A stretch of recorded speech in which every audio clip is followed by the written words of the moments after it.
Welcome to the new Cyber Frontier, bringing you the latest news and initiatives that focus on the development of cybersecurity economics. You don't have to be a computer or cybersecurity expert to get plugged in. Your host brings it straightforward, asks the tough questions, and brings the cyber world to a level of understanding for everyone. You can find us on the web at www.newcyberfrontier.com. Now join our host as he introduces the topic for today's New Cyber Frontier. Welcome to today's episode of New Cyber Frontier. On today, we're continuing our IEEE Blockchain series and talking about the emerging participatory grid. What is that? We have on with us Dr. Farrokh Rahimi, who is going to talk to us about this subject. Dr. Rahimi works at Open Access Technology International, is the Executive Vice President. And I had never heard of them before, but he gave me some background before, but been around since 1995, providing scheduling, transmission, energy trading services where they got their start, now offering all kinds of cloud offerings to financial, utilities, trading, regulatory in the energy sector. And he can give you more when he talks about himself. But Dr. Rahimi, welcome. Thanks for joining today. Thank you so very much for having me. Glad to be here. And yes, thanks for the introduction. I am the Executive VP at Open Access Technology International, OATI, and as you pointed out, the company has been in existence for over 25 years, since the dawn of transmission open access in North America. Mm-hmm. That basically started the restructuring, and basically, as you pointed out, started by providing transmission services for transmission system operators, because one of the issues that happened back 25 years ago with transmission open access was that suddenly the transmission operators noticed that there are flows through their system because they had to open up the transmission system for traders and different parties transacting with one another. And they needed tools to manage all of these transactions. Mm-hmm. And that's where the company started, then went into the energy trading and risk management for the entities who are trading in these energy markets.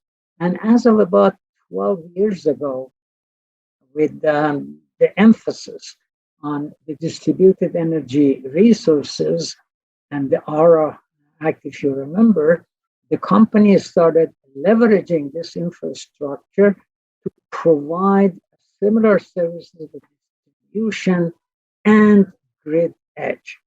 Now, what we see now, particularly with movements such as the Farrokh 719 back about 12 years ago, and 745, and more recent Farrokh 222 in the US, we are seeing a move that parallels what we saw 25 years ago, where it is simply trying to open the distribution to other participants. And that is why we call this a participatory grid, because traditionally, the way that the grid operated, you had bulk power generation, flow of energy from bulk power through transmission systems to distribution, and then distributed to the end customers.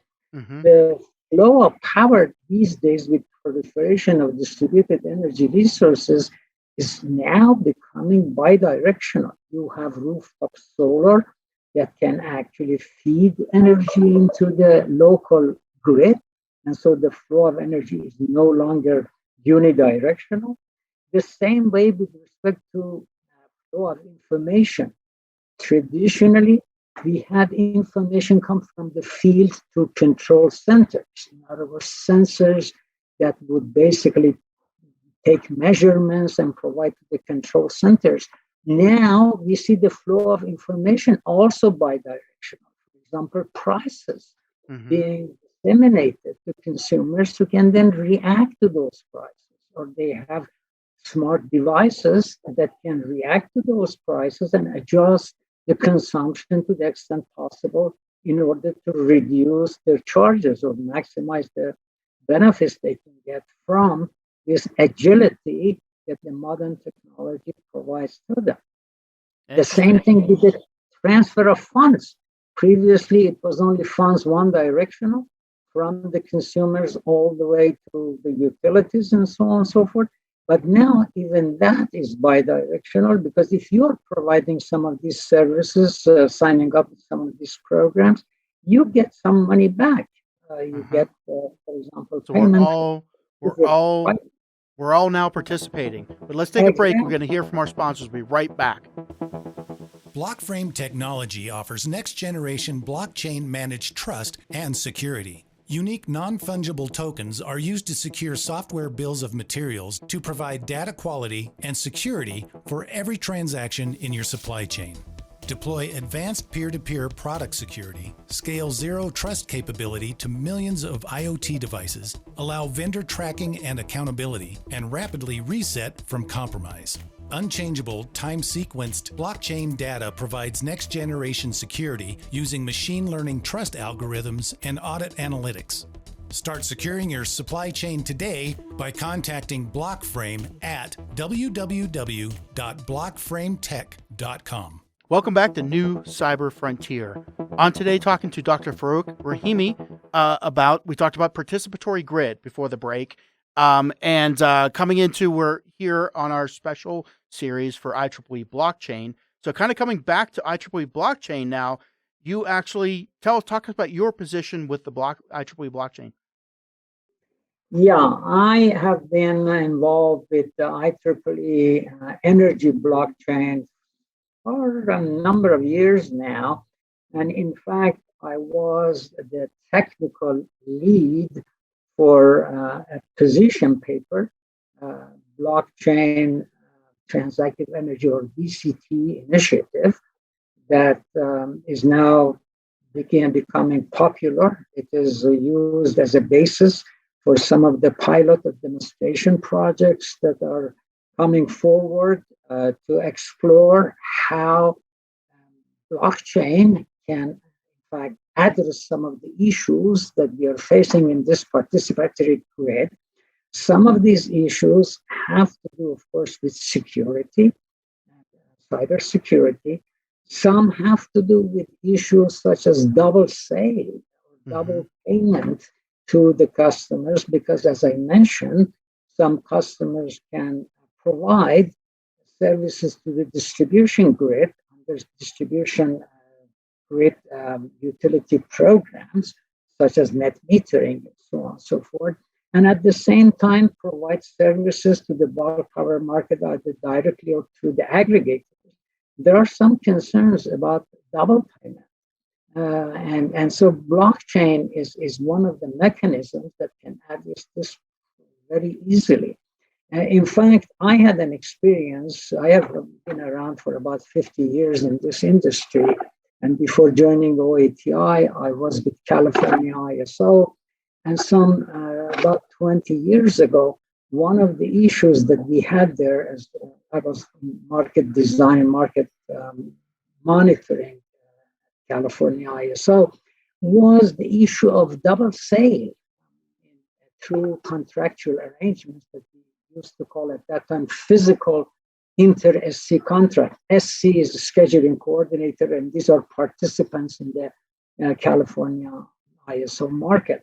And at that time, because there was no blockchain methodology popularized, we had to put in place a very elaborate system to keep track of the source of all of these trades that would change hands all the way to the market that they would be participating in the ISO market.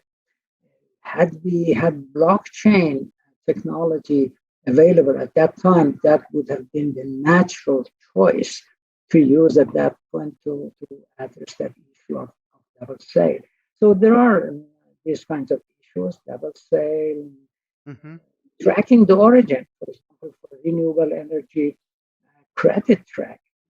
So yeah, that's how blockchain can really come to rescue addressing some of these issues. Yeah. So participatory grid, we've heard you talk a little bit about it, especially the first part. But if we had to put a definition and, tag who all the players are, give us kind of that overview. Right. In this emerging grid, first of all, we have a number of players. Aggregators come to mind as the primary players in the new arena. Aggregator, what explain that in terms of your industry? Sure.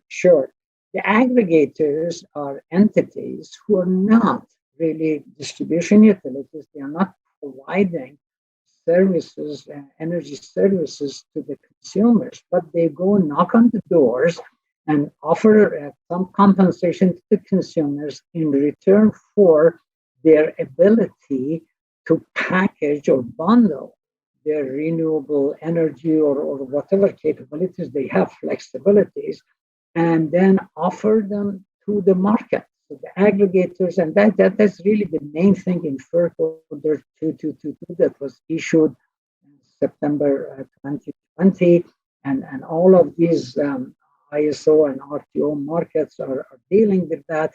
The aggregators are in the center of this thing. That they can go knock on the doors, bundle all of these distributed energy resources, convert them into what is known as virtual power plants. Gotcha.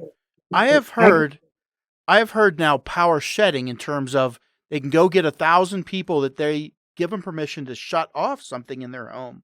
And that actually becomes a power provider net to the grid because they're getting rid of load. And that's a form of this, right? Correct. That is the older version. As I mentioned, Order 719 back in 2008 was concentrating only on that aspect, which is demand reduction. Mm-hmm. And therefore it was called demand response at that time. Then a few years later in 2011, FERC came up with Order 745 that basically said these guys who reduce demand should get paid the locational marginal price, the LMP, for the amount of consumption they reduce. Then this expanded back in 2018. FERC came up with an order on energy storage that enabled energy storage facilities to provide all kinds of grid services. And finally, in September 2020, with distributed energy resources, all kinds of distributed energy resources to be aggregated and provide these services. So the aggregators are now in a position to go ahead and aggregate all of these capabilities, flexibilities, offer them into the bulk power market and get compensated. Of course, on the other hand, they pay something to the consumers or prosumers for making these capabilities available to the aggregators to curtail them or use their storage output or even electric. So they might even be using their house to put their solar cells on, so that they have a whole bunch of houses that have solar cells, and then they could sell that capability in bulk. Exactly. So that is really the function of the aggregators for the main. And of course, we have now the microgrid operators, and with microgrids have an additional advantage because not only they are capable to participate in various markets, so they're already by a natural, they have a point of interconnection with the grid that through which they can interact with the distribution grid and then further up with the transmission and bulk power. But they have an additional advantage of providing resilience services. In other words, when power is shut off, for example, I am OATI headquartered in Minneapolis, but I live in California, and we have to deal with PSPS, which is the Public Safety Power Shutoff. And that really microgrids are the best solution to provide the resilience required for, I think, getting prepared when the utility company shuts you off or disconnects the transmission server in your area. You can actually do that either by prior arrangements or, again, using blockchain to basically solicit bids and offers and get the best deal you can so that your food in the refrigerator does not get rotten when your power is shut off. You get served from the neighboring school or whoever has a microgrid. Interesting. So let's take a break here. We hear from our sponsors. We'll be right back in a couple minutes. Blockframe technology offers next-generation blockchain managed trust and security. Unique non-fungible tokens are used to secure software bills of materials to provide data quality and security for every transaction in your supply chain. Deploy advanced peer-to-peer product security, scale zero trust capability to millions of IoT devices, allow vendor tracking and accountability, and rapidly reset from compromise. Unchangeable, time-sequenced blockchain data provides next-generation security using machine learning trust algorithms and audit analytics. Start securing your supply chain today by contacting Blockframe at www.blockframetech.com. Welcome back to New Cyber Frontier. On today, talking to Dr. Farrokh Rahimi about the participatory grid. Before the break, we talked about what that meant, what that looked like, who the players were. So I want to look at this from two different aspects. One, if you, where do you see this going over the next couple of years? And then the second one is going to be, I'm going to prepare you for it, is going to be, if you were king for a day, how would you design it? But let's look at, I'll let you decide which one of those you want to take first. How would you make it? How would you think it was ideal? And two, where do you think it's going? Well, how's it just going to fall together? Right. Of course, where it is going with all of that emphasis on environmental credits and so on and so forth, and decreasing cost of rooftop solar, decreasing cost of storage, this distributed energy resources, active participation of the demand side is going to increase. And so more and more distribution utilities have to deal with proliferation of these distributed energy resources and their impact in the distribution system. These include some things like voltage impacts, reverse power flows, phase imbalances, and so on and so forth. So they have to learn how to deal with this, and they're doing that. They are sort of putting in place mechanisms, particularly situational awareness. And what we are seeing is that traditionally, these distribution utilities have what is known as distribution SCADA, distribution supervisory control and data acquisition, that gave them visibility to, for example, substations, but not all the way to the last mile and the grid edge, the service points. They did not have visibility or control, real-time visibility and control. And what we are seeing is emergence of what we call grid edge SCADA, or grid edge supervisory control and data acquisition, that enables them to extend their visibility all the way to the last mile, feeders and grid edge assets, to have better situational awareness, predict what's going to happen, and therefore improve the distribution operation. So that's one direction that we are saying, both the problem that is being created and the solutions that are being developed. Now, with respect to, okay, what would I do? Mm-hmm. There are two schools in here. One school is saying that in this participatory grid, you have to respect, redesign the operation of the entire grid to respect what is referred to sometimes as laminar decomposition. In other words, respect that grid edge assets are connected to distribution utilities. So their primary interaction is with the distribution utilities. Then the distribution utilities have to connect or do connect and have to interact with transmission or bulk power. So that school basically says these grid edge assets, they have to first provide all of their services, their flexibility, to the distribution utility. The distribution utility then decides how much of it they need, and then they, if they want to participate in the bulk power markets or provide transmission services, in their turn, bundle these capabilities and offer them to the market. Now, I sort of do not want to be so drastic in such kind of a restriction because, for example, Farrokh Order 222 that I have mentioned a couple of times basically says aggregators should be able to go to bulk power markets. So that means they can offer their services to the bulk power markets, and all they need to do is to inform the distribution rather than be restricted and only have to offer their services to the distribution. So with respect to those schools, I support the latter, that, yeah, if you are an aggregator or large industrial commercial with services that you can offer to the bulk power or a microgrid, you should be able to do that without having to get permission from the distribution utility or have to offer those services to the distribution utility first. But you have to inform the distribution utility. That is essential.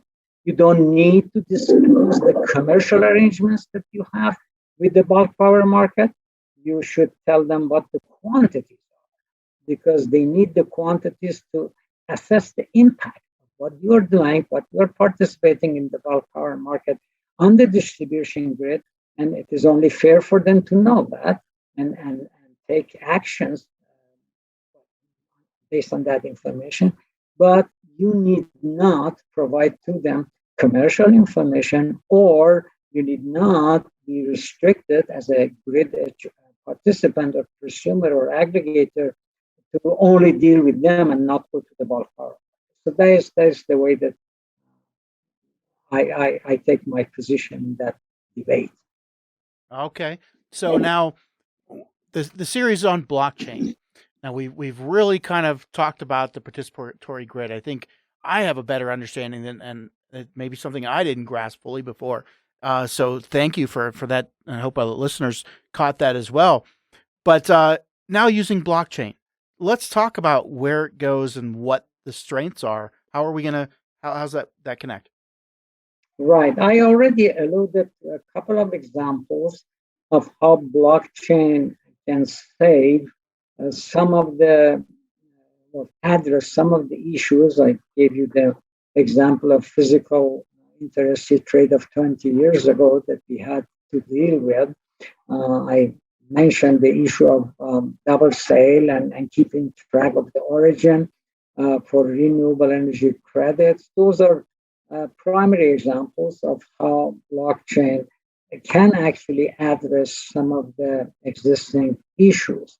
Now, when I look at the industry, of course, we see a lot of activities involving use of blockchain. Some of them, I sort of see that, yeah, they demonstrate blockchain can do some of the things that other techniques can also accomplish.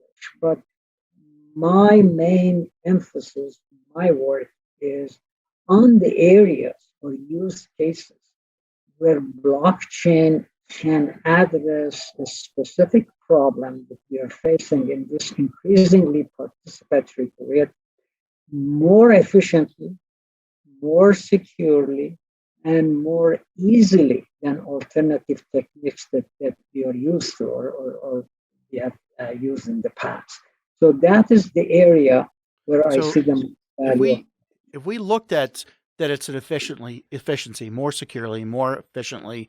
There's some cost involved with adding distributed ledger.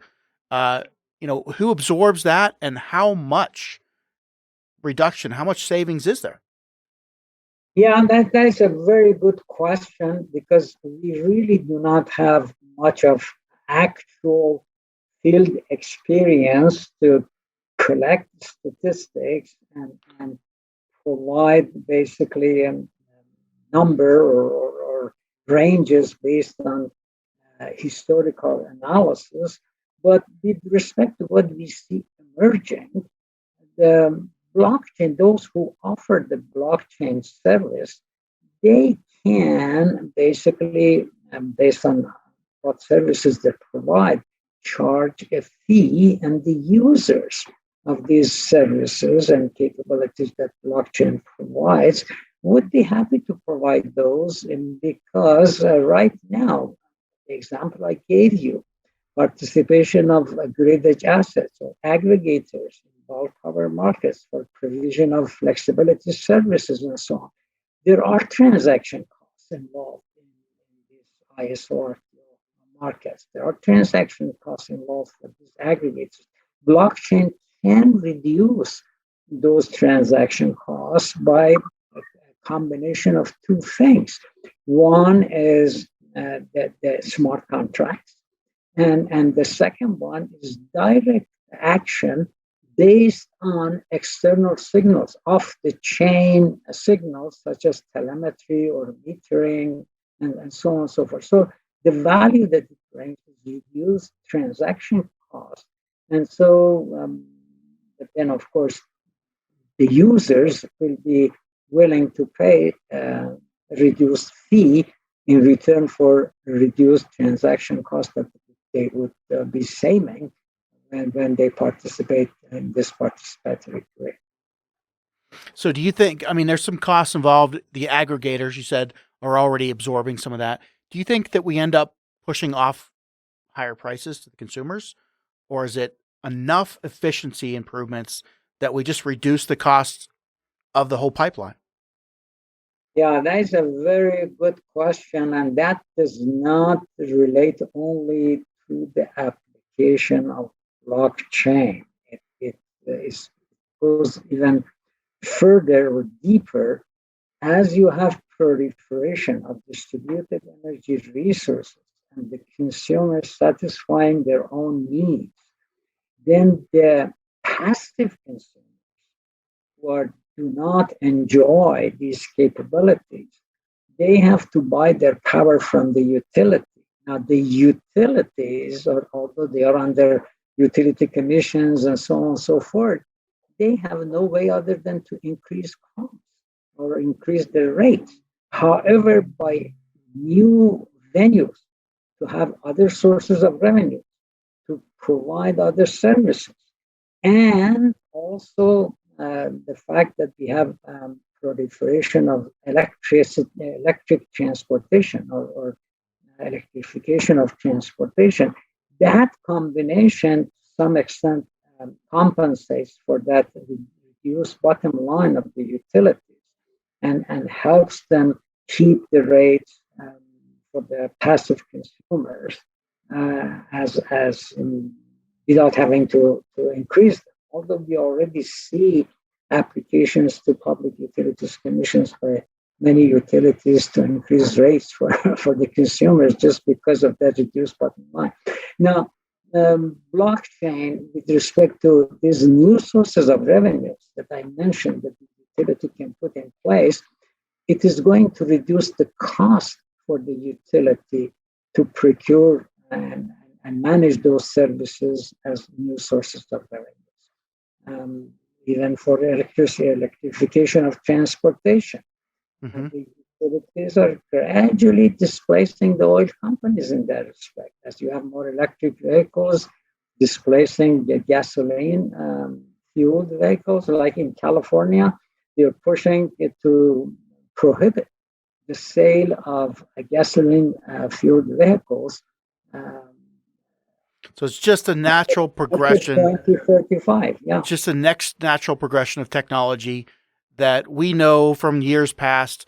We might lose some workforce, we might lose some manual things, but we become more efficient overall. It is that, but at the same time, you have a different vocation there. So the people have to retool themselves. In my 50 years in this industry, I have retooled myself several times because what I learned when I got my PhD about 50 years ago has changed so much. And I got my PhD from MIT, which is one of the very good schools in electrical engineering.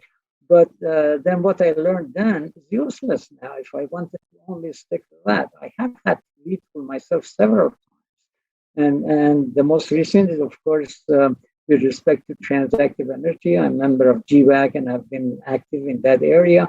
And more recently, blockchain added to that transactive. Mm-hmm.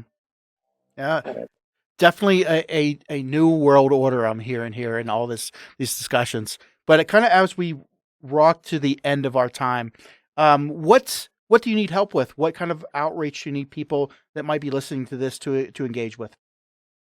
Yeah, I think the best thing, there is so much that one of the things that has become very difficult is to keep up with everything that is happening because there's so much happening. The most recent is, of course, the infrastructure bill for, in the US that provides a whole new source of revenues that everybody is after these days. And there's a lot of activities in the industry. So I would encourage people to follow the news. Of course, it is very difficult. For my part, I do follow them, and when I get a chance, I provide summaries, and we put blogs on our website at OATI, Hmm. which is available to the public, available so they can go there and look at what's happening in some of these hot areas.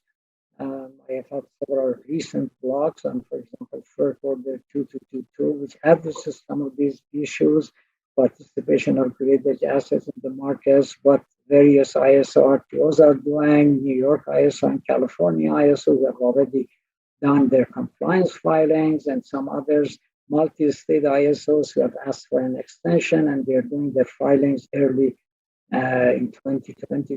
So we're following and trying to provide digest for our whoever cares to follow these things to actually follow them. But yeah, there is a lot happening, and following that is really what I recommend you pay All right. attention. Well, it's been a pleasure having you on today and speaking with you, Dr. Rahimi.